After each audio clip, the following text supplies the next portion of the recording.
Welcome back, everyone. We're diving deep into cybersecurity today in late 2024. We've got a whole bunch of recent articles and news updates to look at. So get ready for kind of a snapshot of the cyber landscape. We'll be exploring a lot of stuff, from big breaches to global treaties to the latest security tips. It's a complex field that's always changing, so yeah, buckle up. Let's kick things off with a story that shows cyber attacks aren't just like one-and-done events. Remember the Movite breach from a while back, over a year ago? Well, it's in the news again because the hacker just released data on Amazon employees. Could affect millions of people. Yeah, this really shows how these breaches have a long tail. The original attack might be over, but the stolen data can be used for years, fueling new attacks like social engineering. Social engineering. That's where they trick you into giving up info, right? Right. And they can use the data from the Movite breach to make those scams really believable. Imagine an email that looks like it's from your CEO, referencing internal documents, asking for your login. Wow, that's a lot more sneaky than just a random phishing email. So how can we protect ourselves from that kind of targeted attack? It's about being very aware and verifying everything. If you see an email that seems a bit off, especially if it mentions Movite or internal stuff, double-check the sender's address, look for anything weird in the language, and be careful about giving out sensitive information. Don't click links or open attachments unless you're totally sure they're legit. So basically, trust your gut Mhm. and be extra cautious, especially after a breach like this. I guess it makes you realize that any company can be hit. That's true. And it's a good reminder that even if your company has good security, the weak link could be a third-party vendor. The Movite breach wasn't a direct attack on Amazon or the other companies. It used a vulnerability in a piece of software used by thousands of organizations. Oh, so it's a supply chain attack. One weak link takes down a whole network. Exactly. And that's why managing vendor risk is so important. You need to vet any software you use, especially if it handles sensitive data, and make sure your vendors have good security practices in place. Like you're a cybersecurity detective, always investigating and checking. Kind of, yeah. Staying informed about these big breaches and the tactics they use is the first step in protecting yourself. It's not just about firewalls and antivirus anymore. It's about understanding how attackers use our trust and reliance on technology. That's a really good point. Cybersecurity is about people as much as technology. Absolutely. Speaking of the human element, let's talk about a global issue that could totally change the internet, the UN's Cybercrime Treaty. Yeah, I've heard of it, but to be honest, it's all a bit confusing. Can you explain what's going on? The treaty wants to create a global framework for fighting cybercrime, which sounds good, right? Of course, who's against fighting crime?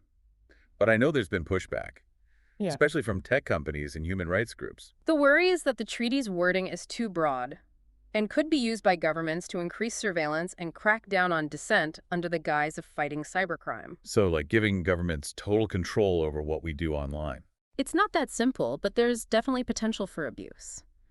Critics say the treaty doesn't have strong safeguards against government overreach and could be used to silence free speech and target political opponents. And I remember reading something about Russia and China supporting this treaty. It seems like a red flag. Yeah, their support has made people skeptical, especially given their history of internet censorship and human rights issues. Seems like this treaty could have huge impacts, not just for governments, but for us too. Could it change how we use the internet? Yeah, potentially. If the treaty passes and is widely used, it could lead to more government control online, increased surveillance, maybe even limits on being anonymous online. Wow, that's a lot to think about. So what happens next? Is this treaty a done deal, or can it still be stopped? The UN will likely vote on the treaty soon. Then it's up to individual countries to decide whether to ratify it. There's still a lot of debate and uncertainty, especially in democratic countries with strong free speech protections. So it's not a sure thing. No, not at all. The U.S., for example, has already raised concerns and might not ratify it. It'll be interesting to see how this plays out, especially with the new administration coming in and the possibility of the former president returning to the White House. Right, he wasn't exactly known for loving international cooperation. So this treaty could become another battleground in this global tug of war between security and freedom. Yeah, it's a delicate balance, one we'll need to figure out carefully in the years to come. But let's bring it back to the U.S. for a minute. Let's talk about another area where the balance of power is shifting: big tech. With a new administration on the way, the future of these big tech companies is looking a little uncertain. Yeah, you've got Google under federal supervision, Meta fighting monopoly lawsuits, Microsoft's cloud practices being investigated. It's a lot of regulatory scrutiny. And what makes it even more interesting is that the incoming president personally dislikes some of these companies. That could affect how these cases are handled, maybe even overriding the usual legal processes. So personal feelings could be more important than legal precedent. That's a little worrying, isn't it? A lot of people in the tech sector are concerned about it. They're worried that a politically motivated approach to regulation could stifle innovation and make the business environment unpredictable. It makes sense, I guess. It's one thing to have clear laws and rules, but it's another when those rules seem to change depending on who's in charge. Exactly. That uncertainty can make people hesitant to invest and take risks, which could slow down progress in things like AI, biotech, even cybersecurity itself. So what does this mean for the average person? Should we be worried about the future of big tech? It's hard to say for sure right now, but it's something to keep an eye on. The decisions made in the next few months and years could have ripple effects throughout the tech industry and beyond, affecting everything from the products we use to the jobs we have. Sounds like we're entering uncharted territory. But before we get too lost in the what-ifs, let's get to our security news roundup and see what other cyber stuff has been going on. Sounds good. First up, we've got a story that's kind of fascinating and kind of scary. A new iPhone feature that's making it tougher for law enforcement to access data. This new feature, it's called Before First Unlock Mode. It automatically reboots the phone after it's been inactive for a while.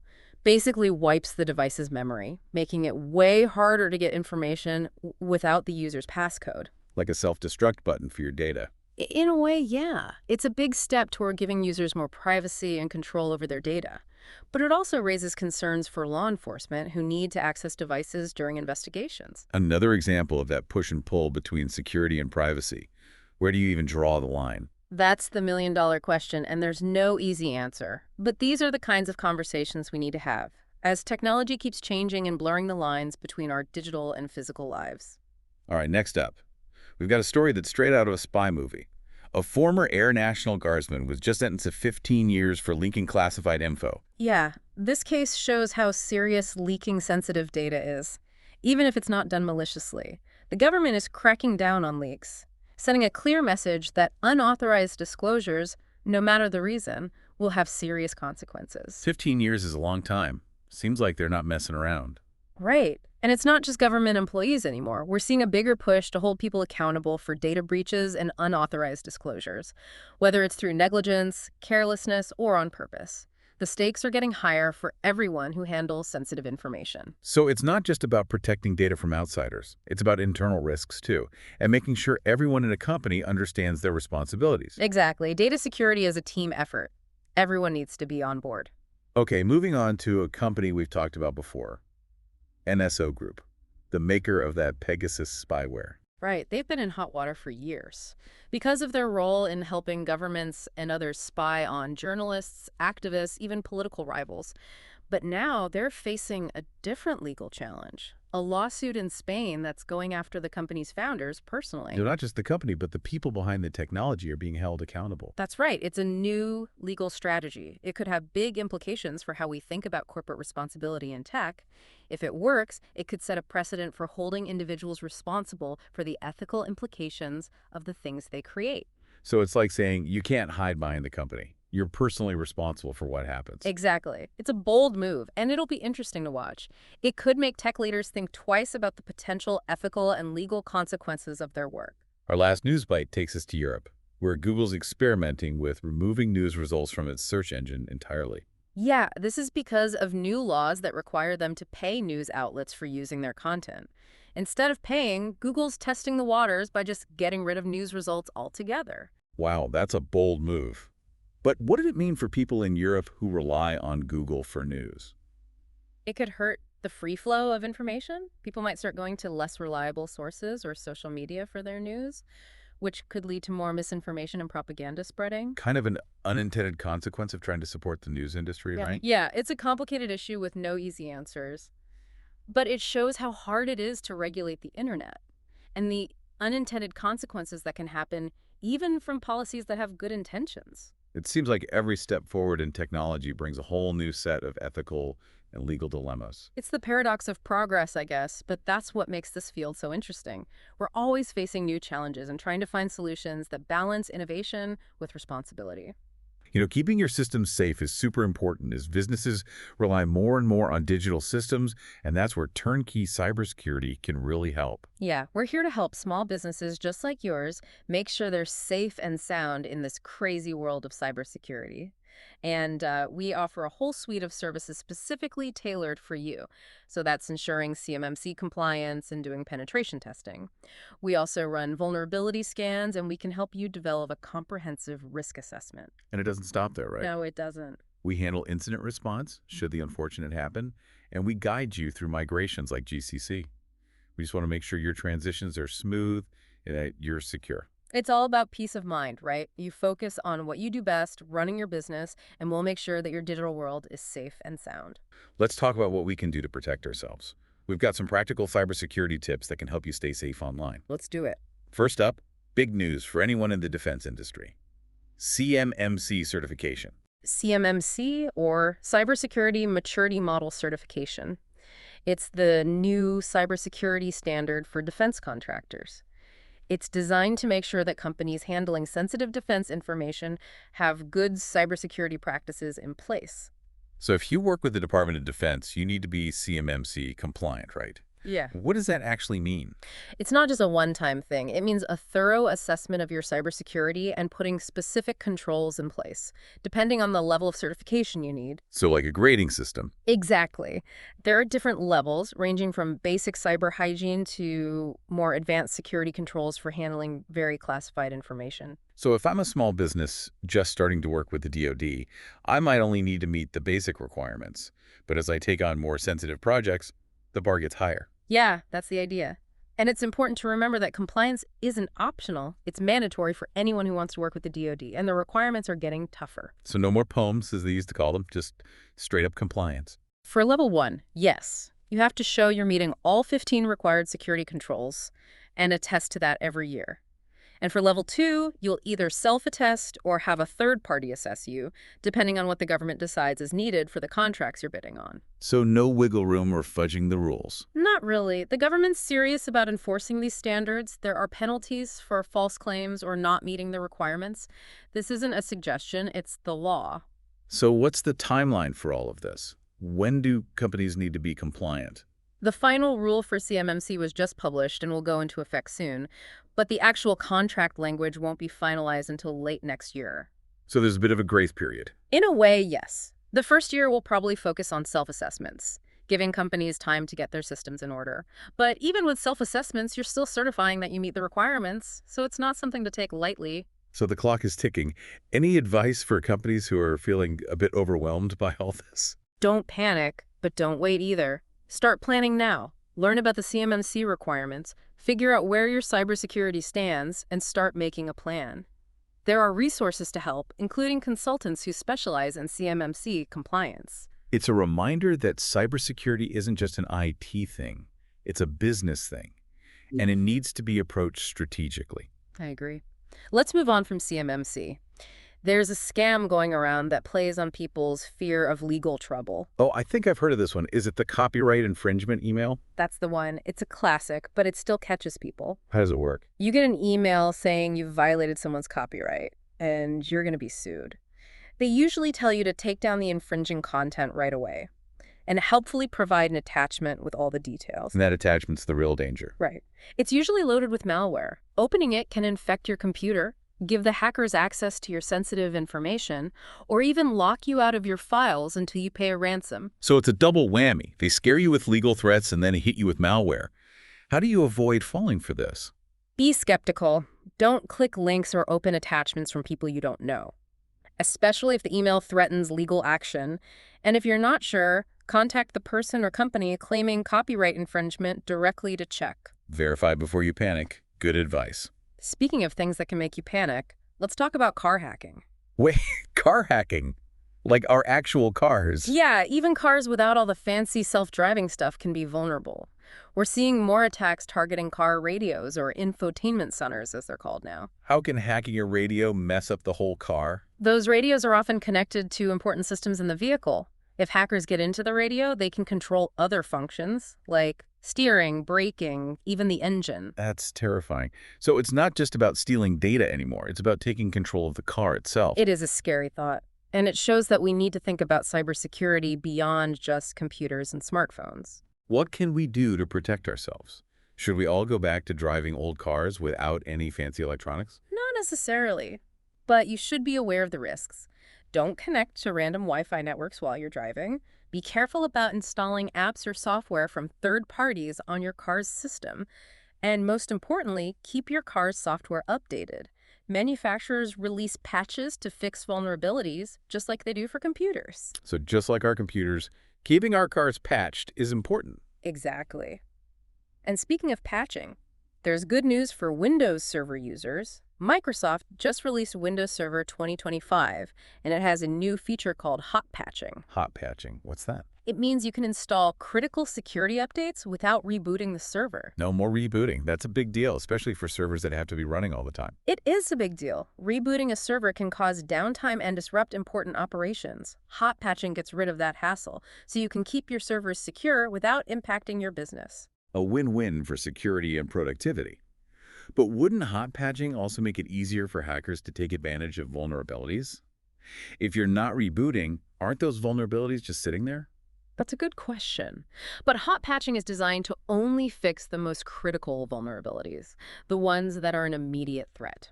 These patches are tested thoroughly to make sure they don't create new security risks. Microsoft has also added security measures to make it harder for hackers to exploit anything during the patching process. So it's calculated risk, but one that seems worth taking, given the benefits of less downtime and better security. Yeah, it's a step forward in balancing convenience and security. Okay, our last tip for today brings us back to something we talked about earlier. Third-party risk management. It's a really important lesson. We live in a world where everything's connected. Businesses rely on a big network of vendors and suppliers, but that interconnectedness also creates weaknesses. A security problem at one company can affect everyone. We've seen some pretty big examples of this lately, haven't we? Definitely. Remember that technology company outage we mentioned before? That one outage. Disrupted DHL deliveries, disabled panic buttons in prisoner transport vans, and caused problems for a ton of other businesses that relied on their services. It was a wake-up call. It showed that a weak link in the supply chain can have huge consequences. It's like a domino effect of disruption. You're only as strong as your weakest vendor, right? Exactly. That's why it's so important to do your homework. Don't assume your vendors have good security. Ask questions. Look at their security policies.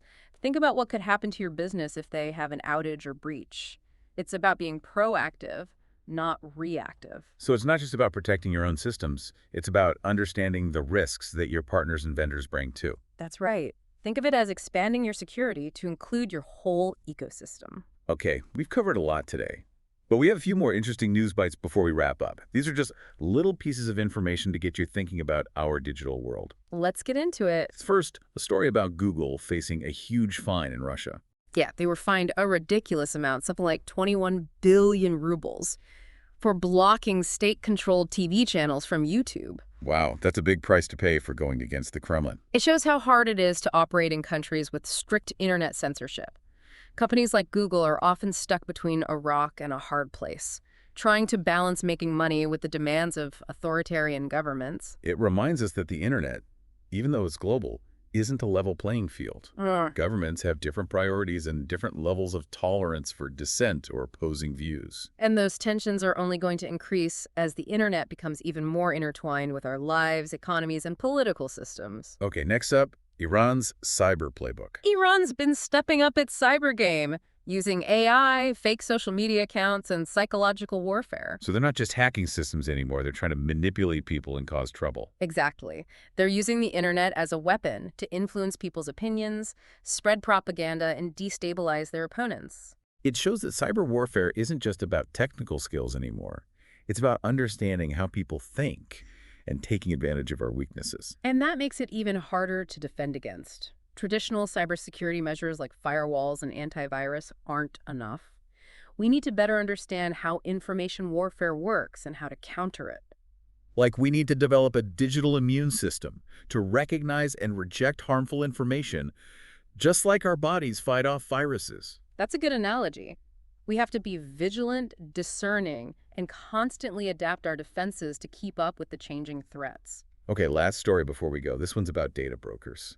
Those companies that collect and sell tons of personal information about us. It seems law enforcement agencies aren't happy about potential regulations that could limit their access to this data. They're fighting against any attempts to restrict their ability to buy our information. They say they need this data for investigations and to prevent crime. That's their argument.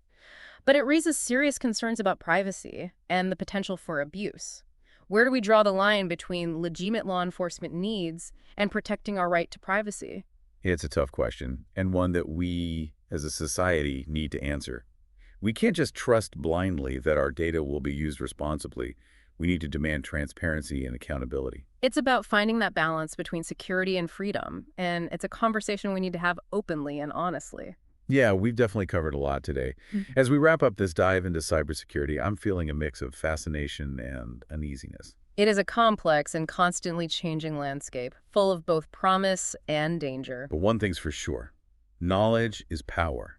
The more we know about the threats out there, the better we can navigate the digital world safely and securely. I agree. Cybersecurity is everyone's responsibility. It's not just about technical solutions, it's about awareness, education, and working together to create a safer and more secure digital world. Well said. And for our listeners who want to learn more about what we talked about today, check out the show notes for links to all the original sources. And as always, stay curious, stay informed, and stay safe online. Until next time, happy diving. It's a tough question and one that we as a society are going to have to figure out. But let's bring it back to the US for a second and talk about another area where things are shifting. Big tech.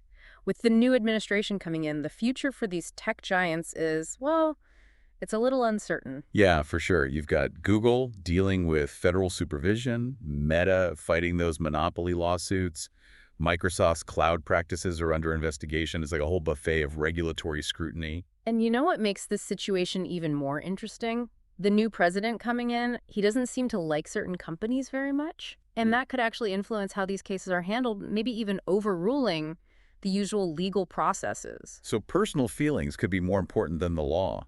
That's kind of unsettling, don't you think? It's definitely a concern that's been brought up by a lot of people in the tech world. They're worried that this politically driven approach to regulation could stifle innovation and create a really unpredictable business environment. Yeah, I get that. It's one thing to have clear laws and regulations, but it's another when the rules seem to change based on who's in power at the moment. Exactly. And that uncertainty can make people hesitate to invest or take risks, which could slow down progress in really important areas like AI, biotech, even cybersecurity itself. So what does all of this mean for the average person? Should we be worried about the future of big tech? It's tough to say for sure right now, but it's definitely worth paying attention to. The decisions made in the coming months and years could really impact the tech industry and beyond. And that's going to make everything from the products we use to the jobs we have. It does feel like we're heading into uncharted waters. But before we get too bogged down in all the what-ifs, let's switch gears for a bit. Let's dive into our security news roundup and see what other cyber shenanigans have been happening. Sounds good to me. First up, we've got a story that's both fascinating and a little bit creepy. A new iPhone feature that's making it harder for law enforcement to get access to data. This new feature is called Before First Unlock Mode. And what it does is it automatically reboots the phone after a certain period of inactivity, essentially wiping the device's memory clean. And that makes it a lot harder to extract information without the user's passcode. So it's like a self-destruct button for your data. Yeah, kind of. It's a big step towards giving users more privacy and control over their information. But it also brings up some concerns for law enforcement agencies who need to access those devices during investigations. Another example of that constant tension between security and privacy. Where do you even begin to draw the line? That's the million-dollar question, and there's no easy answer to it. But these are exactly the kinds of conversations that we need to be having, especially as technology continues to change and blur the lines between our digital and physical lives. Okay, next on our list, we've got a story that's straight out of a spy thriller. A former Air National Guardsman has been sentenced to 15 years for disclosing classified information. Yeah, this case really highlights the serious consequences that come with leaking sensitive data. Even if it's not done for malicious purposes, the government is cracking down on leaks. And it's a clear message that unauthorized disclosures, regardless of the motive, will be met with harsh penalties. 15 years is a long time. It definitely seems like they're taking this seriously. Absolutely. And this trend isn't limited to just government employees. We're seeing a broader effort to hold people accountable for data breaches and unauthorized disclosures. Whether it's negligence, recklessness, or even intentional actions, the stakes are getting higher for everyone who handles sensitive information. So it's not just about protecting data from external threats anymore. It's also about those internal risks and making sure everyone within an organization understands their responsibility. Precisely. Data security really is a team effort. Everyone needs to be on board and playing their part. Okay, moving on to a familiar name, NSO Group, the company behind that Pegasus spyware. Right. They've been at the center of controversy for years now, mostly because of their role in helping governments and other organizations spy on journalists, activists, and even political opponents. But this time, they're facing a slightly different legal challenge, a lawsuit in Spain that's actually targeting the company's founders personally. So not just the company as a whole, but the individuals who created the technology are being held accountable. Exactly. It's a pretty new legal strategy, and it could have major implications for how we view corporate responsibility, especially in the tech world. If this lawsuit is successful, it could set a precedent for holding individuals responsible for the ethical implications of what they create. It's like saying you can't hide behind the company's name. You're personally responsible for the consequences of your actions. Precisely. It's a bold move, and it'll be fascinating to see how it all plays out. It could make tech leaders think twice about the potential ethical and legal ramifications of their work. Okay, our last news bite for this round takes us to Europe. Google is experimenting with removing news results entirely from its search engine. Yeah, this is their response to new laws that require them to compensate news outlets for using their content. Instead of paying up, Google is testing the waters by simply removing news results altogether. Wow, that's a power move. But what does this mean for people in Europe who depend on Google for their news? It could be a real blow to the free flow of information. People might start relying on less reliable sources or turn to social media for their news, and that could easily lead to the spread of misinformation and propaganda. So in trying to support the news industry, they might be inadvertently creating another problem. Exactly. It's a complex issue with no simple solutions, but it highlights the challenges of regulating the internet and the potential for unintended consequences, even when policies are well-intentioned. It seems like every step forward in technology brings a whole new set of ethical and legal dilemmas. It's like the paradox of progress. But that's what makes this field so interesting, right? We're constantly grappling with new challenges and trying to find solutions that balance innovation with responsibility. Okay, we've spent enough time exploring the darker side of the digital world. Let's shift gears and talk about what we can do to protect ourselves. We've got some practical cybersecurity tips to share that will help you stay safe online. Let's empower our listeners with some actionable advice. Perfect. First up, we've got big news for anyone involved in the defense industry. CMMC certification. Right. CMMC stands for Cybersecurity Maturity Model Certification. It's the new standard for cybersecurity for anyone working as a defense contractor. It's designed to make sure that companies handling sensitive defense information have strong cybersecurity practices in place.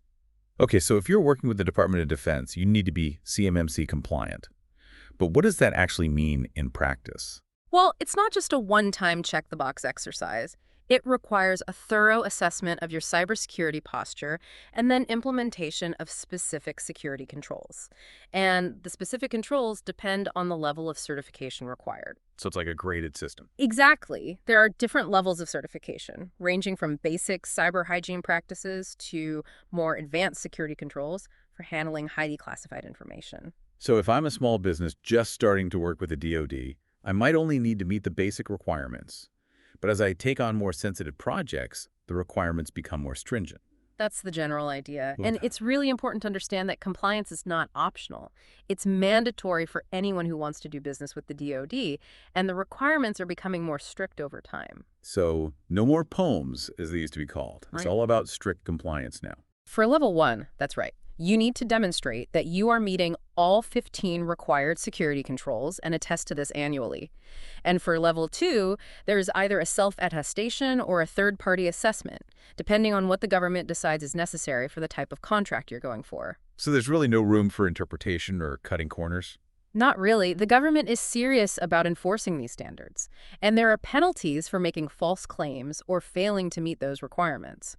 It's not just a suggestion, it's the law. So what's the timeline for all of this? When do companies need to be fully compliant? The final rule for the whole CMMC process was just published, and it's going to effect soon.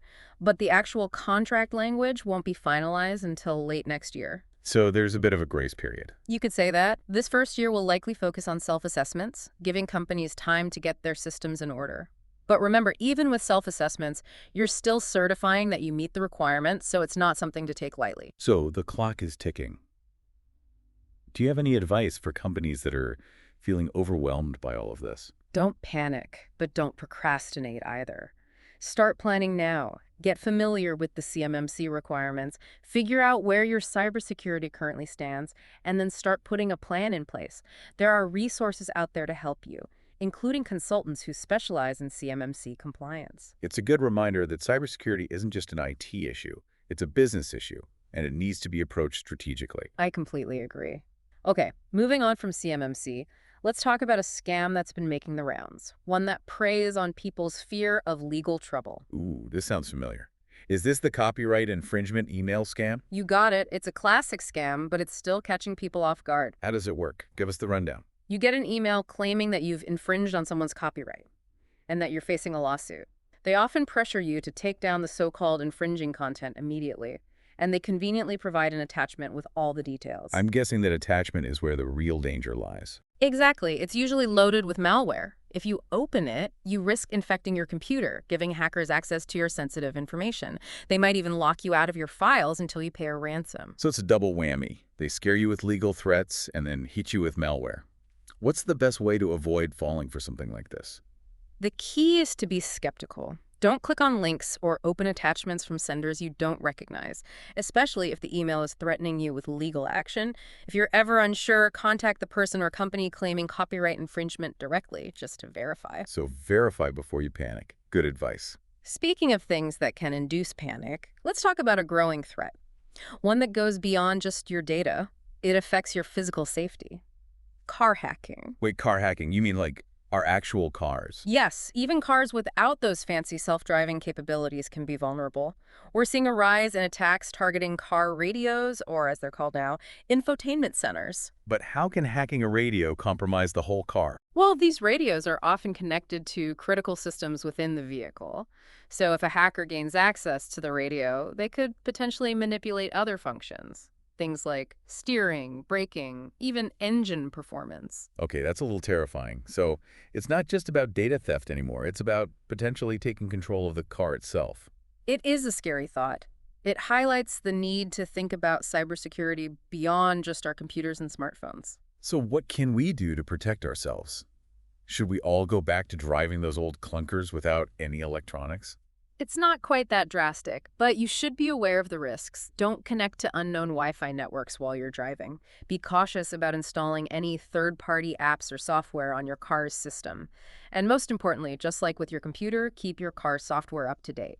Manufacturers often release patches to address vulnerabilities. So keeping our cars patched, just like our computers, is crucial. Exactly. And speaking of patching, we've got some good news for Windows Server users. Microsoft has just released Windows Server 2025, and it comes with a pretty game-changing feature called hot patching. Hot patching, huh? What's that all about? It basically means you can apply critical security updates without having to reboot the server. Wait, no more rebooting. That's huge, especially for servers that need to be running 24/7. It's a pretty big deal. Rebooting a server can cause downtime and disrupt critical operations. Hot patching eliminates that hassle, so you can keep your server secure without affecting your business operations. So it's a win-win for both security and productivity. Mhm. But hold on a second. Wouldn't hot patching also make it easier for bad actors to exploit vulnerabilities? I mean, if you're not rebooting, aren't those vulnerabilities just sitting there? That's a really good question, and it's a valid concern. But hot patching is designed to address only the most critical vulnerabilities, the ones that pose an immediate threat. These patches undergo really rigorous testing to ensure they don't introduce new security risks. Plus, Microsoft has implemented security measures to minimize the potential for exploitation during the patching process. So it's a calculated risk, but one that seems worth taking. especially considering the benefits of less downtime and improved security. Exactly. It's a step forward in striking that balance between convenience and security. Okay, our final tip for today brings us back to a topic we've touched on already: third-party risk management. It's a lesson that can't be overstated. We're living in an incredibly interconnected world. Businesses rely on a complex network of vendors and suppliers, but that interconnectedness also opens up vulnerabilities. A security lapse at one company can create a ripple effect throughout the entire ecosystem. And we've seen some pretty dramatic examples of this recently, haven't we? Absolutely. Remember that technology company outage we mentioned earlier? That single outage disrupted DHL deliveries. It even disabled panic buttons in prisoner transport vans. Can you believe that? Oh. And of course, it caused major headaches for countless other businesses that relied on their services. It was a stark reminder that a weak link in that supply chain can have far-reaching consequences. It's like a domino effect of disruption. Yeah, And it really drives home the point that you're only as strong as your weakest vendor. couldn't have said it better myself. That's why due diligence is absolutely crucial. Don't just assume that your vendors have strong security practices in place. Ask questions, review their security policies, and really consider the potential impact an outage or a breach could have on your own business. It's all about being proactive, not reactive. So it's not just about protecting your own systems, it's about understanding the risks your partners and vendors bring to the table as well. Precisely. Think of it as expanding your security perimeter to encompass your entire ecosystem. Okay, so we've covered a ton of ground today. But before we wrap up, we got a few more interesting news bites to share. Just some quick snippets of information to keep you pondering the complex realities of our digital world. Let's take a peek into those darker corners of the cyber landscape. First up, Google facing a massive fine in Russia. They were hit with a huge fine, something like 21 billion rubles, for blocking state-controlled TV channels from YouTube.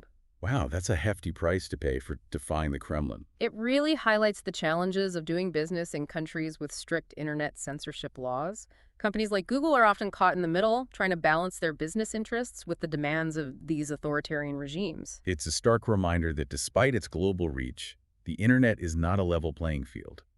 Governments have different priorities and different levels of tolerance for opposing viewpoints or dissent.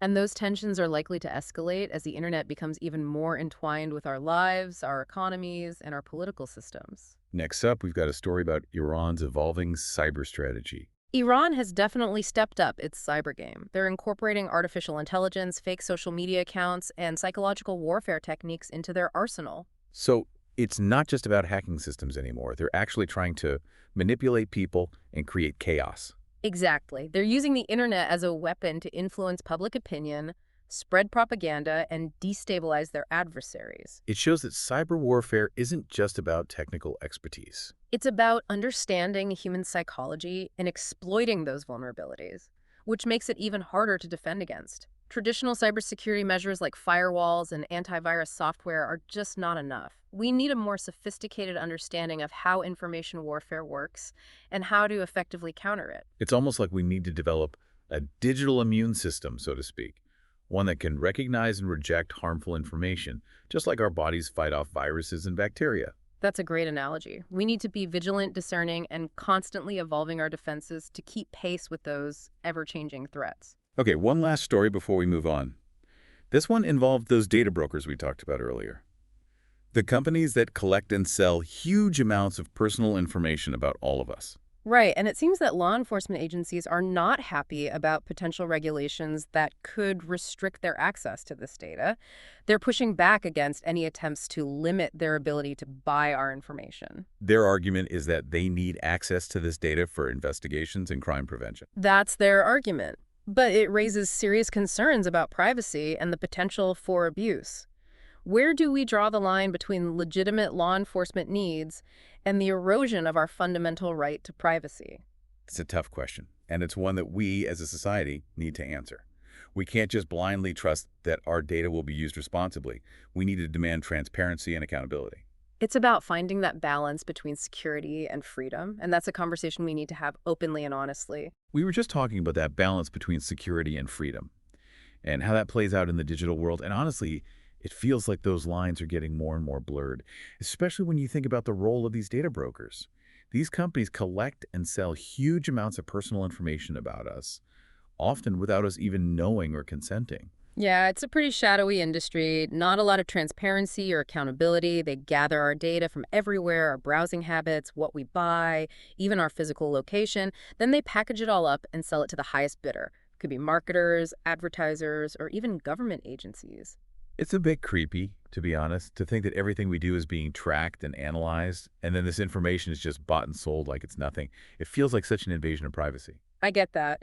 And it's not just about the creepiness factor. There are some real concerns here, like how this data could be used against us to discriminate, manipulate our decisions, or even target us with scams and phishing attacks. And we know that law enforcement agencies are really interested in this data. They're fighting hard against any attempts to regulate data brokers or limit their access to this information. Right. Their argument is that they need this data to conduct investigations and prevent crime. But critics are worried it gives law enforcement too much power and could lead to abuses, especially for groups that are already targeted more by surveillance. It's that tension between security and freedom again, isn't it? Where do we draw the line? How do we balance the need for security with protecting our basic rights? That's the question we need to figure out as a society.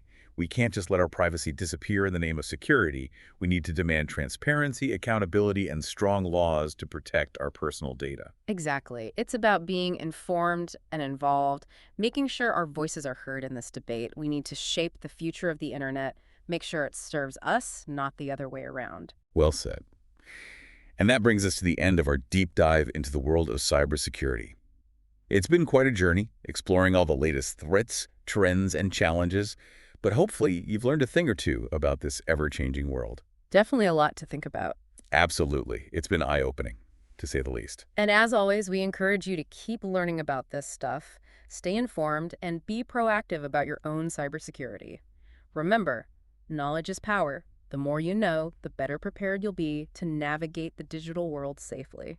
A huge thank you to you for joining us today and sharing your expertise. It's been a pleasure. The pleasure was all mine. Thanks for having me. And to our listeners, thank you for tuning in to this deep dive. We hope you found it insightful and maybe even a little bit thought-provoking. Until next time, stay curious, stay safe, and stay vigilant. Happy diving, everyone!